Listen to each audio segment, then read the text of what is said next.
6학년 여러분, 지금부터는 다른 나라와의 경제 교류에서 우리 경제 생활에 미친 영향을 알아봅시다를 공부하도록 하겠습니다.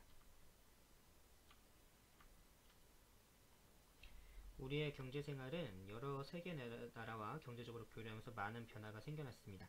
예전에는 우리나라는 우리나라 음식만 먹고 우리나라 물건만 사용했어요. 근데 옛날에는 우리나라 안에서, 자 이제 우리나라인데 우리나라 안에서 서로 물건을 주고받아도 별 문제가 없었어요.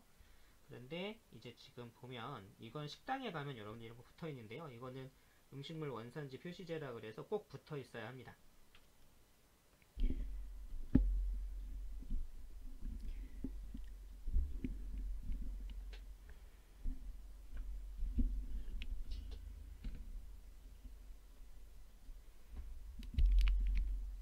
꼭 붙어 있어야 하면서 이제 이런 것들 삼겹살, 돼지고기에서 나온 거죠. 근데 원산지 칠레예요. 갈비탕, 쇠고기, 오스트레일리아, 닭볶음탕, 닭고기인데 브라질, 고등어, 이거는 노르웨이, 김치찌개는 김치찌개 들어가는 고춧가루는 중국, 공깃밥에 있는 쌀은 국내, 이런 식으로 나오는데요. 왜 이렇게 다양한 것들이 있냐면 그거에 대해서 설명을 좀 할게요. 일단 김치찌개만 하더라도 자, 첫 번째 들어가는 것이 고춧가루, 그리고 돼지고기. 여기 써 있는 것 중에는 그렇게 들어가죠. 자, 근데 고춧가루는 중국이고 돼지고기는 칠레예요. 왜 이렇게 되냐면 우리나라에서 물건을 사는 것보다, 이게 무슨 얘기냐면 여기다 좀 설명을 좀 할게요. 자, 우리나라는 고춧가루를 많이 먹어요. 그런데 중국이나 다른 나라에서는 고춧가루를 이만큼을 생산하는데 막상 중국 내에서 처치하는 고춧가루는 요만큼이라고 생각합시다. 그러면 이만큼을 그냥 버릴 순 없잖아요. 이걸 다른 나라에 수출해야 돼요. 근데 자신들에게 필요가 없으니까 상당히 싼 값에 수출을 합니다. 우리나라는 고춧가루를 이만큼을 먹으려고 사람들이 많이 먹어요. 근데 우리나라 생산하는 고춧가루는 이만큼만 생산이 돼요. 그럼 나머지 부분은 다른 나라에서 가지고 와야겠죠. 그래서 우리나라는 이것을 수입을 합니다. 싼 값에 수입을 하니까 어느 정도로 쓰냐면 하도 양이 많아서 이렇게 수입해 오는 것들의 대부분은 우리나라에서 고춧가루를 사는 것보다 훨씬 가격이 싼 경우가 많습니다. 삼겹살 같은 경우를 예를 들면 우리는 삼겹살이 엄청 맛있잖아요. 돼지를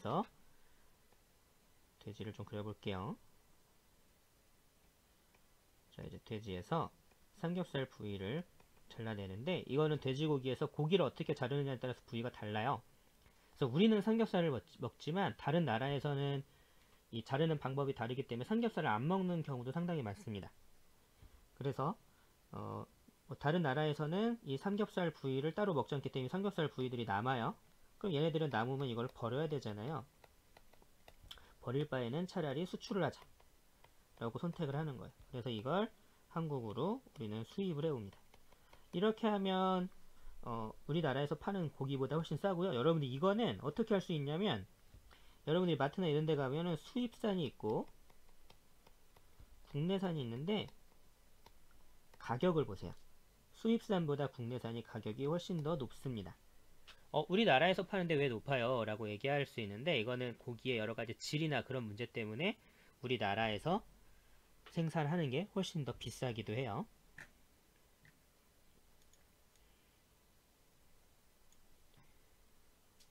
여기도 마찬가지입니다. 원래 고등어는 우리나라에서 잘 잡히던 생선인데 지구온난화로 인해서 바다의 온도가 점점 올라가면서 이 고등어는 찬물에 사는 어종이거든요. 이 고등어는 점점 노르웨이 이쪽 아직 차가워서 이쪽에서 많이 잡히기도 하고요. 닭볶음탕에 들어간 닭이 우리나라에 너무 많이 소비가 되니까 우리나라에서 말고 브라질이나 이런 데 사는 것이 훨씬 싸서 사는 거예요. 근데 문제는 이렇게 수입해 올 때 우리는 배를 가지고 수입을 하거든요. 근데 이 배를 한번 싣고 우리나라로 오는 비용은 엄청 비싸요. 근데 왜 더 싸냐면 우리나라에서는 요만큼을 생산한다 그러면 브라질이나 뭐 칠레 이런 데서 이만큼을 생산하는 거예요. 이만큼을 배에 싣고 오면 훨씬 더 많은 것들을 한 번에 사올 수 있잖아요. 그래서 가격이 훨씬 싸기도 합니다. 그리고 어차피 저쪽 나라에서는 안 쓸 거기 때문에 한국에다가 싸게 수출을 하는 경우도 많아요. 다음은 경제적 교류가 우리 생활을 어떻게 변화시켰는지 이야기해 봅시다. 의생활.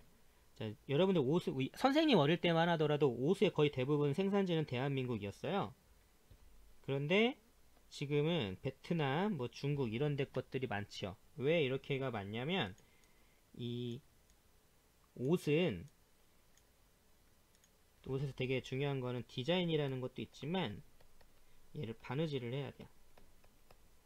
이 바느질은 대부분 기계로 하긴 하는데 그래도 사람 손이 필요한 것이 있습니다.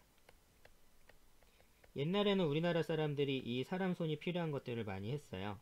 근데 지금은 우리나라의 사람들이 한번 우리나라 공장에서 일하는 사람들의 인건비나 월급이나 이런 거 줘야 되는 건 훨씬 올랐기 때문에 이런 일을 이 사람들한테 맡기기엔 좀 아까워서 훨씬 더 돈을 덜 줘도 되는 그런 나라들에게 이제 공장을 세워서 그 나라 공장에서 일을 하는 거예요. 이제 베트남, 중국 이런 곳에서 이렇게 하는데 이렇게 이 사람들이 이제 이렇게 하면서 손기술이 발전을 하고요. 나중엔 이 사람들도 다른 나라에다가 공장을 세워서 또 그렇게 하게 될 거예요. 자, 식생활. 오늘은 태국 음식점에서 팟타이를 먹었다. 태국에 직접 가지 않고도 태국의 색다른 음식을 즐길 수 있어서 신기했다. 후식으로 태국에서 유명한 열대과일 망고도 먹었다. 이 망고만 하더라도 이 망고는 그 우리나라에 수입된 지 얼마 안 돼요. 2000년대 선생님 기억으로는 2000년대 후반 정도에 이 망고가 이제 수입이 되기 시작했었는데 그때 이제 망고를 수입해서 막 먹기 시작했어요. 그리고 선생님이 어렸던 1980년대쯤에는 바나나 있죠. 정확히 한 90년대라고 생각하면 되는데 바나나 요거 한 송이가 아니라 요렇게 한 송이가 아니라 요 바나나 한 개 요거 한 개 선생님 기억하면 1,000원이었어요. 왜냐면 되게 수입했는데 많이 참 비쌌거든요. 지금은 수입도 되고 우리나라도 많이 심어서 이런 것들이 잘 자라게 됐고요. 되게 먹는 거 얘기하면 할 게 많은데 피자 이것도 우리나라에 들어온 게 1990년대에 들어왔어요. 그래서 이 피자가 들어오기 전까지는 피자라는 것도 어떤 건지 모르는 사람도 상당히 많았습니다. 아마 여러분이 커가면서 점점 그런 것들 많을 거예요. 뭐 아프리카 음식이라던가 러시아 음식이라던가 이런 것들이 점점 우리나라에 들어오기 시작할 거고 그런 것들을 먹으면서 지금은 거부감이 있을 수도 있는데 여러분들이 커서는 거부감이 거의 없을 겁니다. 주생활 여기서 보면요. 외국 기업의 가구전 시장을 가보니 우리 외국 가정에 온 느낌이 들었다. 최근 우리나라에서도 지는 아파트나 주택 내부의 구조가 외국과 점차 비슷해지고 있다고 됐어요. 지금 여러분들 아파트에 보면 가운데 방들 말고 있는 걸 거실이라고 부르잖아요. 그리고 음식하는 데를 주방이라고 부르죠. 이거는 사실 원래 우리나라에서 쓰던 용어가 아니라요. 우리나라는 마루라는 말을 많이 썼었고 그리고 부엌이라는 말을 많이 썼었어요.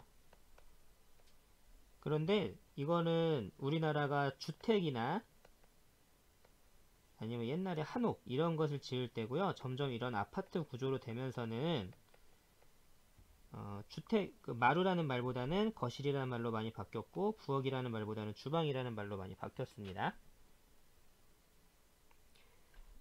그리고 지금 여러분들이 부모님과 해외여행을 가거나 외국에 있는 사촌 집들에 가면 그렇게 어색한 느낌이 많이 안 들 거예요. 왜냐하면 점점 우리나라의 모습이랑 외국 모습이랑 비슷해져 가고 있거든요. 그렇기 때문에 그렇습니다. 그리고 여가생활. 주말에 가족들과 함께 영화관에 가서 미국에서 만든 만화영화를 봤다. 외국의 다양한 자연경관이 나오니 멋지고 멋진 장면이 많아서 긴장이 늘 멈칫었다. 예, 외국 영화나 이런 것들도 수입을 해오고요. 우리나라 영화를 수출하기도 합니다. 근데 옛날에는 아예 한국 영화를 수출하고 외국 영화를 수입하고 이런 식이 됐는데 지금은 우리나라 감독들도 유명해지면서 외국에 나와서 외국에서 영화를 만들기도 해요. 그래서 외국 배우들을 고용하기도 하고 혹시 여러분들이 본 적 있을지 모르겠는데 설국열차라던가 이런 것들이 그런 것들에 해당이 되고요. 그리고 외국 영화에서 찍을 때 우리나라에서 찍기도 합니다. 여러분들이 기억하는 어벤져스